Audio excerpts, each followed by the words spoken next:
The reservation was at 7. I showed up at 6:58, which meant I had exactly 2 minutes to decide whether I was ready to sit across from my father and listen to him explain why my life choices were failures. Spoiler alert, I wasn't ready. But I was going anyway because my mother had called 3 times that week, each message getting progressively more frantic, until finally she just said, "Please come. Your brother will be there. We miss you." Translation: Come be judged by the entire family at a nice restaurant where screaming would be inappropriate. The restaurant was one of those places that tries very hard to look expensive: dark wood, dim lighting, waiters who move like they're performing a choreographed dance. My father was already at the table, reading the wine menu like it was the stock market report. My mother was next to him, doing that thing where she smooths down her napkin repeatedly like it might suddenly rearrange itself into something more satisfying. My brother David sat across from them, on his phone, probably checking his stock portfolio or his fantasy football league or whatever it is that people with stable careers do at dinner. I was 32 years old, and I still felt like I was walking into a principal's office. "There he is," my father said, not looking up from the wine list. "The artist." He said it the way someone might say, "the criminal," or "the disease," with that specific tone that makes the word feel like an accusation. "Hi, Dad," I said, sitting down. "Good to see you." "Is it?" he asked. "Because I'm not sure you make a habit of seeing any of us these days.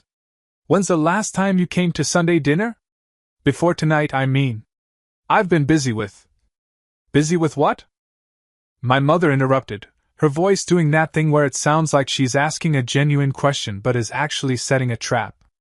"With your writing?" There it was. The word. Writing. The thing I did that made my family collectively decide I'd made a terrible life choice. "Yes," I said. "With my writing." My brother looked up from his phone. "Still haven't published anything, right? Just living off savings and the occasional freelance gig?" He said it like it was a question, but we both knew it was a statement designed to hurt. "That's not quite accurate," I said carefully. "What part?"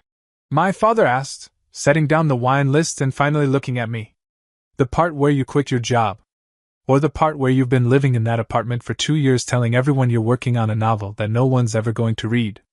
I felt something hot and sharp move through my chest. "I quit my job because I wasn't happy," I said. "I didn't want to spend 40 hours a week doing something that made me miserable." "Nobody's happy at their job," David said. "That's why they call it work." "That's not true," I said. "Some people actually find fulfilling careers by getting MBAs and working in finance," my father said. "Not by sitting in a coffee shop typing into a laptop and hoping someone will magically want to publish your thoughts." My mother made a noise that was somewhere between sympathy and agreement. "I've been serious about this," I said. "I have a plan.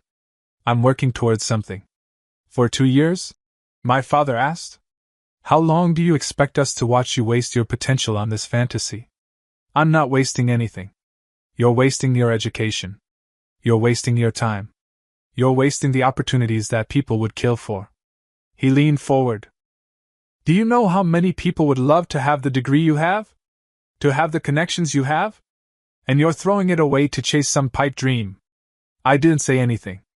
There was nothing to say that would make him understand, because he'd decided a long time ago that my choices were wrong and nothing I could do would change that calculation. "Your brother is making 6 figures," my father continued. "He's got stability. He's got a future. And what do you have? An apartment you can barely afford and a fantasy that's never going to materialize." "Maybe not," I said quietly. "But at least it's mine.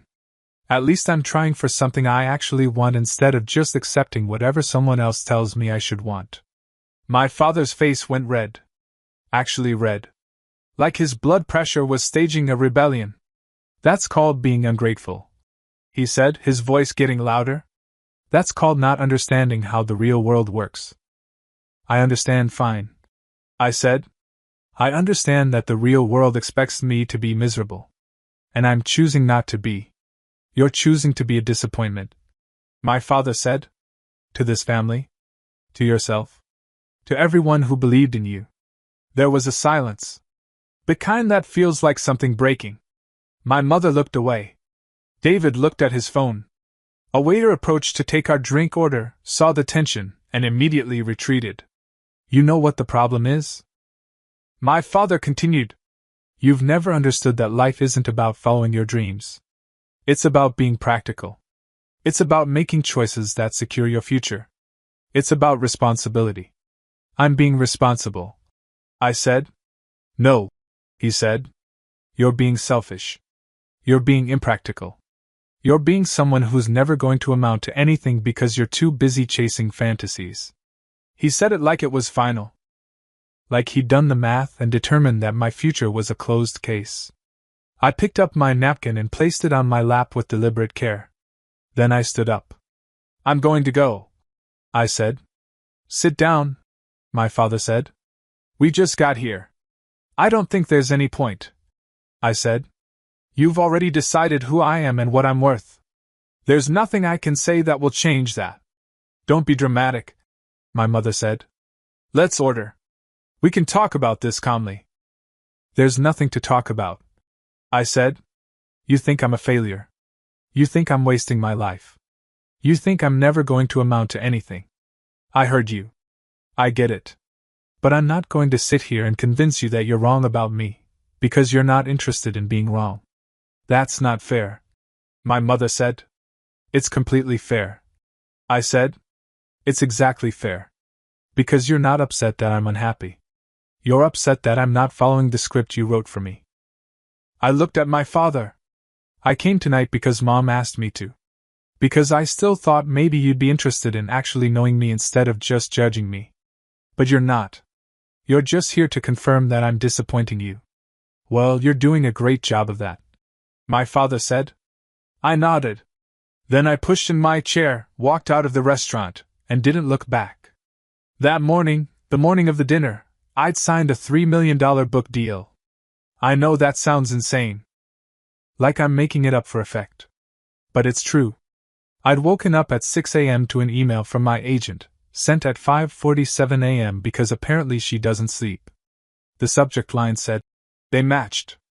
3 million. You did it. I'd read that email 17 times before my eyes would process what the words actually meant. $3 million. For the novel I'd been writing in that coffee shop while my family judged me. The novel I'd started 2 years ago, the one my father said no one would ever want to read, the one my brother implied was a waste of time. Someone wanted it. Multiple someones, actually. There'd been a bidding war.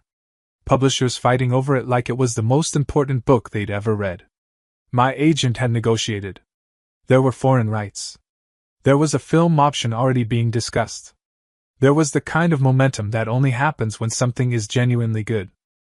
I'd called my agent back immediately. Please tell me you're seeing this, she'd said, and I could hear the grin in her voice. I'm seeing it, I'd said. You're not dreaming? You're not having some kind of psychotic break? I'm very awake. Then congratulations. You just became a published author with a 7-figure deal. You're going to be on book tours. You're going to do interviews. Your face is going to be in magazines. The story you've been telling everyone for 2 years, the one about the guy who gave up everything to chase a dream, that's going to be your actual life now. I'd hung up and sat in my apartment for about 3 hours, just staring at the wall, trying to make the reality of it stick in my brain. $3 million. The amount my father said I'd never earn doing this. The amount he'd have said was impossible. My mother had asked me to come to dinner. To reconnect. To give the family a chance to support me, which really meant a chance to confirm their disappointment one more time. And I'd accepted because there's a part of me that still wanted them to believe in me, still wanted them to see something good in my choices. But walking out of that restaurant, I realized something. I didn't need them to believe in me anymore. I already believed in myself enough for both of us. I'd been quiet at that dinner. I hadn't told them about the deal. I hadn't told them that everything they said was wrong, that I was going to be fine, that the thing they were mocking was about to become the exact thing that would validate my entire existence. I'd just left. And that felt so much better than proving them right or wrong would have. Because the proof wasn't something they got to witness. It was something I got to keep. I didn't tell anyone about the book deal. Not my mother. Not my best friend. Not even my therapist, and I pay her specifically to listen to things I need to process. I just kept it locked inside, a secret that felt too fragile to share, like saying it out loud might somehow jinx it or make it real in a way I wasn't ready for. Instead, I did what I'd been doing for 2 years. I went to coffee shops. I worked on edits. I met with my agent to discuss marketing strategy and book tour logistics and the kind of details that suddenly mattered now that I was someone a publisher had invested $3 million in. The book came out 3 months later. Inheritance of Silence. It was called, the story of a woman who spent her entire life trying to become someone her family would approve of, only to realize that their approval was never the point. It was fiction, but it was also deeply, brutally personal. Every page had a piece of me in it. Every character was someone I'd known or been. The reviews came in fast. A stunning debut that captures the quiet devastation of conditional love. Raw, honest, and impossible to put down. This is the book people will be reading in 20 years, wondering how we didn't see this writer sooner. It started climbing bestseller lists. First regional, then national. Then international translations started getting optioned. There was talk of a Netflix adaptation. My publicist started scheduling interviews. NPR wanted me. The New York Times Book Review gave me a full feature. And my family didn't know. Not because I was trying to hide it from them, but because I had made a conscious decision that if they weren't interested in knowing me when I was struggling, they didn't get to celebrate me when I succeeded. But my father's friend Jerry did read the newspaper. Jerry was the kind of guy who'd known my father for 30 years, the kind of friend who shows up to golf outings and holiday parties and still tells the same stories about things that happened in 1992. He was sitting in his office, probably doing something golf-related on his computer, when his wife called and said, "Honey, you have to read this article." The article was in the local paper, the section they do on notable residents. And it was a full-page feature about me. About my journey from corporate job to full-time writing to publishing a debut novel that was, according to the journalist, destined to become a modern classic. There was a photo of me. There was a quote about how I'd chosen authenticity over security. There was an entire paragraph about how my family didn't understand my choices but that I'd stayed committed to my vision anyway. Jerry apparently read the whole thing, then called my father. I don't know exactly what he said. I only know the version of events my mother told me later, filtered through her own shock and confusion. According to her, Jerry had said something like, "Hey, did you know your son's a famous author? There's a huge article about him in the paper. Says he's got some big book deal." My father, according to my mother, had gone white. Actually white. The kind of white that happens when the ground shifts under your feet. He'd apparently asked Jerry to send him the link. Had apparently read the article. Had apparently sat in his office for 10 minutes without saying anything to anyone. Then he'd called my mother. "Did you know about this?" he'd asked. "About what?" she'd said. "About our son being a published author. About some book deal. About him being in the newspaper." There had been a long silence, my mother told me. The kind where she'd realized he was angry. Not confused. Not proud. Angry. "I think he published something," my mother had said carefully. I wasn't sure of the details. "He published something?" my father had apparently said. "He didn't publish something. He's got a multi-million-dollar book deal and his face is in the local paper and his family doesn't even know about it." The call came 2 days later. I was at a coffee shop. Of course I was, working on notes for my publicist about upcoming interviews, when my mother called. "Your father wants you to call him," she said. "Why?" I asked, though I already knew. "He saw the article about you. In the newspaper." "Okay," I said. "He's very upset that you didn't tell us." I set down my coffee. "Is he upset that I published a book, or is he upset that he found out about it from Jerry and not from me?" "I don't think that's the important distinction right now," my mother said. "He's your father. He should have known about this. We all should have known." "Why?" I asked. "So you could congratulate me?" Or so you could have another opportunity to tell me I was making a mistake? That's not fair, my mother said. It's completely fair. At the dinner, Dad spent 20 minutes telling me I'd never amount to anything. He said I was wasting my time. He said nobody would want to read what I wrote.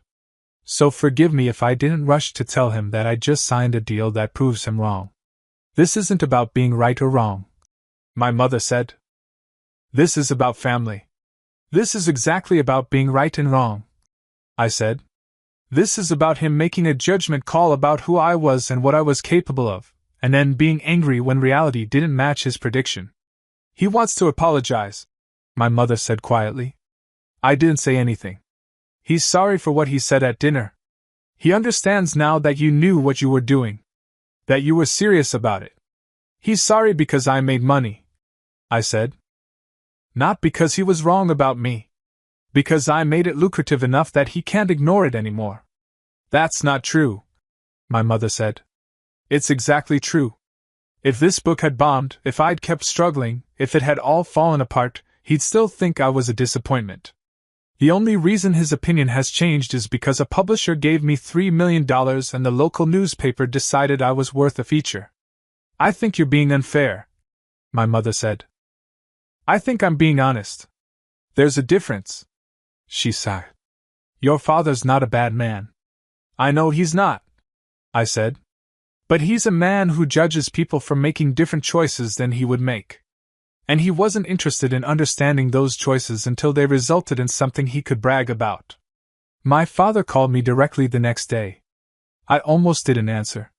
Hi, Dad, I said. Your mother told me you're upset with me, he said. I'm not upset, I said. I'm just not interested in a relationship that only exists when I'm successful. That's not what this is, he said. Isn't it? At the dinner, I was a disappointment. I was someone who was never going to amount to anything. I was wasting my life. But then the newspaper says I'm a published author with a big deal, and suddenly you want to apologize? I was wrong, he said. I was wrong about you. I should have believed in you. You should have believed in me before the book deal, I said. You should have believed in me when I was in the coffee shop, convinced that nobody would want what I was writing. That's when it mattered. That's when I needed it. I know, he said quietly. But you didn't. You told me I was never going to amount to anything. You told me I was being selfish. You told me I was a disappointment. I was scared, my father said. And I stopped. Because that was honest. That was him, finally, saying something real. Scared of what? I asked. Scared that you were making a mistake. Scared that you'd regret it. Scared that I was going to watch my son throw his life away. I listened to him breathe on the other end of the line. But you didn't throw your life away, he continued. You built something real. You did the thing you said you were going to do. And I wasn't there for it. I wanted to be angry at him. I wanted to stay angry. It would have been easier. But what I heard was regret. Real regret. Not performative apology regret, but the kind where someone actually understands what they did wrong. I needed you to believe in me, I said. Even when I wasn't sure I believed in myself. That's what family is supposed to do. I know, he said. And I failed. I'm sorry. I'm not interested in apologies, I said. I'm interested in whether you can actually change. Whether you can actually see me as someone who makes good decisions, even when they're different from the decisions you would make. I can try, he said. That's all I'm asking, I said. Not for you to have always believed in me. Just for you to believe in me now. And going forward. He was quiet for a moment. I'm proud of you, he said finally. I know I should have said that at the dinner. I should have said it 2 years ago when you made the choice to pursue this. But I'm saying it now. I'm proud of what you've built. And I'm sorry I wasn't there to witness it. I felt something shift in my chest. Not forgiveness exactly. But maybe the beginning of something like understanding. Thank you, I said. Can we have dinner? He asked. A real one. Not awkward. Just dinner? Yeah, I said. We can do that. 2 weeks later, my book hit #1 on the New York Times bestseller list. I called my father before anyone else. It's #1, I said. The book is #1. I could hear him smile through the phone. I'm proud of you, he said. So incredibly proud of you. And this time, I believed him. The book tour started in September. 30 cities in 40 days. Hotels that all looked the same. Coffee in paper cups that tasted like regret and determination. Bookstores packed with people who'd read my story and wanted to shake my hand like I'd somehow changed their lives by putting words on pages. My publicist, a woman named Diana who had the energy of someone who'd consumed an entire pot of coffee and was considering a second, had scheduled interviews everywhere. Morning shows where hosts asked me the same questions in different ways. Podcast appearances where people wanted to know if my family was listening. Book club Zoom calls with women in their 50s who want to talk about the pain of conditional love. Your family sees this, right? One interviewer asked, her makeup so perfect it looked like it had been applied with architectural precision. They know you're talking about them? I think they know now, I said. Probably they did when they read the book. Have they reached out? Are they mortified? Some of them are working through it, I said carefully. Some of them are understanding things about themselves that they didn't want to know. What I didn't say was that my brother had apparently thrown the book across his living room when he recognized himself in one of the characters. That my mother had called me crying after reading the chapter about feeling invisible. That my father had bought 50 copies to give to his colleagues at work. The thing about publishing a book about your family is that you can't unwrite it. You can't take back the specificity of their cruelty, or the accuracy of their love. It's all there, printed and bound and sold in bookstores across the country. I did 17 city events in the first 3 weeks. Seattle was packed. San Francisco was emotional. There was a woman who cried during the Q&A because she said my book had given her permission to leave her own family. Los Angeles was surreal. There was a producer in the audience, and by the next morning, my agent was fielding calls about film rights. But it was Chicago that changed things. The Chicago event was at a massive bookstore in the heart of the city. Standing room only. The venue had to open overflow space. My publicist was vibrating with the energy of someone who'd organized a very successful thing. I stood on the stage under lights that felt like they were slowly cooking my brain, and I looked out at the sea of faces. Hundreds of people. All of them had paid to hear me talk about my family's disappointment and my own stubbornness. And in the third row, I saw my father. He was sitting next to my mother. Next to David. Next to my Aunt Carol, who I hadn't seen in years. The entire extended family, apparently, had decided to show up and watch me perform their dysfunction in front of strangers. I almost stopped speaking mid-sentence. This is surreal, I said, genuinely thrown. My family is here. In the audience. Watching me talk about my family. This is either very healing or very traumatic, and I'm not sure which one yet. The audience laughed. My father smiled. Actually smiled. Like he was proud that I'd noticed him. During the Q&A, someone raised their hand and asked, "Have your family relationships changed since the book came out?" I looked at my father. At my mother. At David, who was checking his phone but also kind of smiling. Some of them, I said. My father and I have been working on things. He was wrong about me, and I was defensive about being underestimated. We're trying to find a middle ground where I don't need him to prove he believes in me, and he doesn't feel like he has to apologize for being human. That sounds healthy, the questioner said. It's progress, I said. I'm learning that relationships aren't about being right. They're about whether you're willing to keep showing up, even after the hurt. After the event, my family waited for me outside the bookstore. My father hugged me. Actually hugged me. Not the stiff, uncomfortable hug people do at family gatherings. A real one. The kind where you hold someone like you actually love them. That was incredible, he said. I was so proud sitting there listening to you. I kept thinking, that's my son. My son wrote that. Thanks for coming, I said. I wasn't expecting all of you. Your mother wanted to, my father said.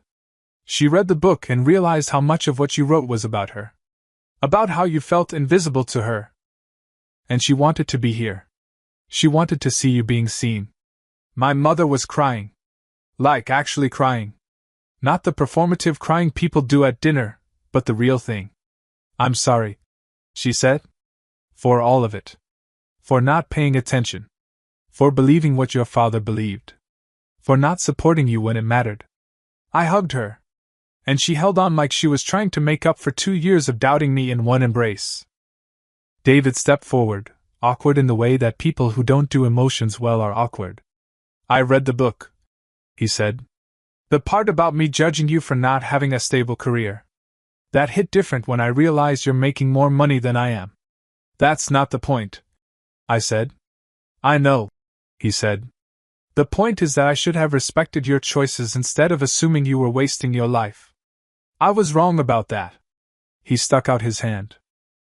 I looked at it for a second, then pulled him into a hug instead. We're family, I said. Hugs are acceptable. The book tour continued, but something had changed. My family came to 3 more events. They sat in the audience and listened to me talk about them. They read the book, really read it, and started having conversations about the things I'd written. My mother started therapy to work through the guilt of not having supported me.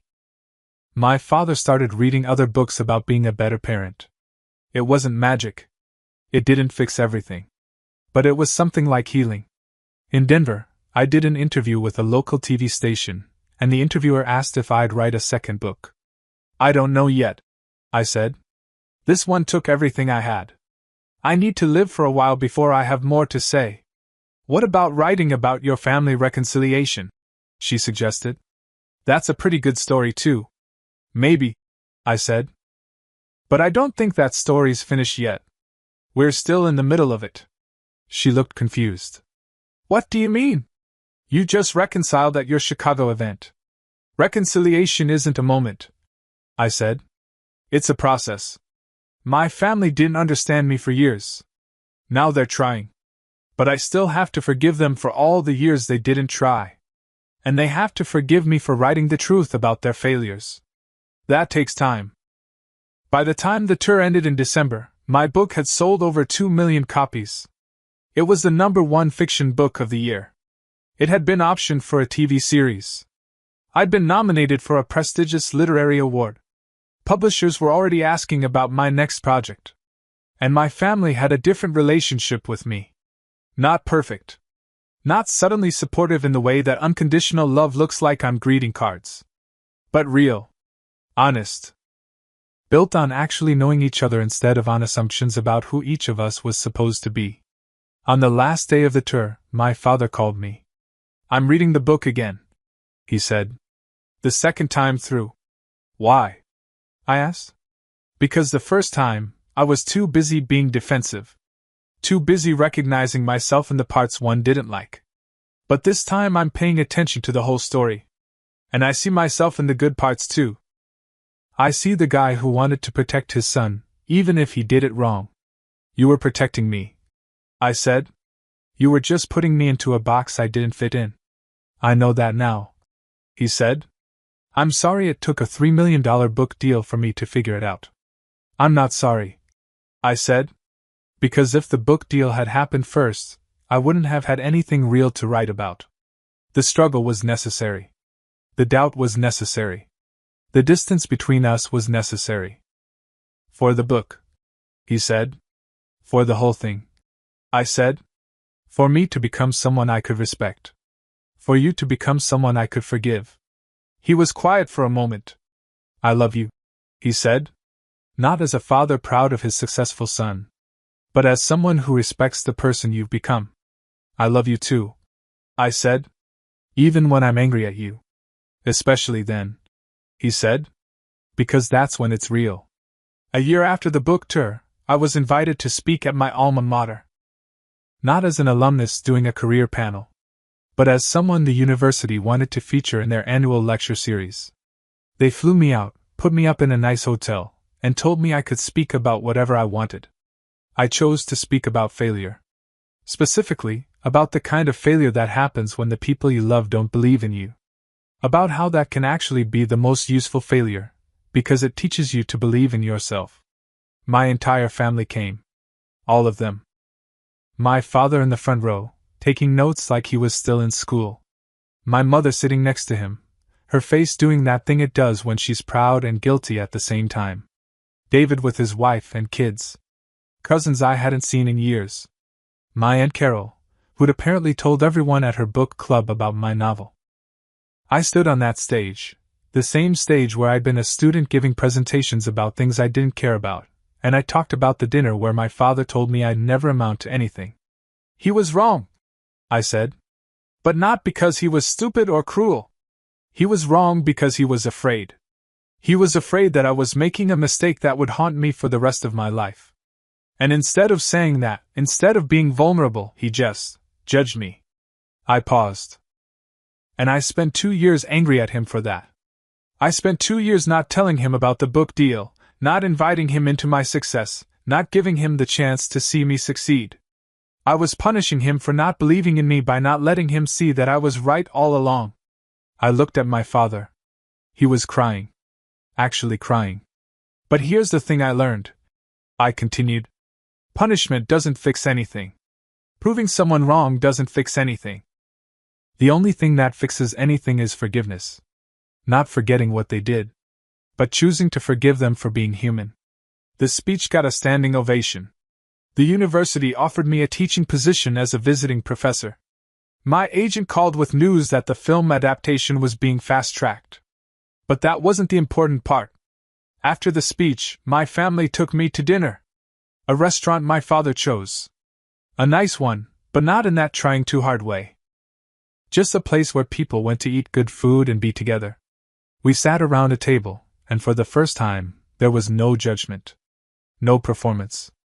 Just conversation. My father told a story about reading my book to his colleagues and how they all saw themselves in the characters. My mother talked about how reading my story made her understand how much she'd hurt me by not paying attention. David said something about how his kids had read the book, in an age-appropriate way, obviously, and how it made them ask smarter questions about what they wanted to do with their lives. You changed things, David said. By refusing to accept what we thought about you, you changed how all of us think about our own choices. That's generous, I said. It's true, my father said. I was going to force David into finance. I was going to push your cousin into law school. But after reading your book, after seeing what happens when people ignore what they actually want, I stopped.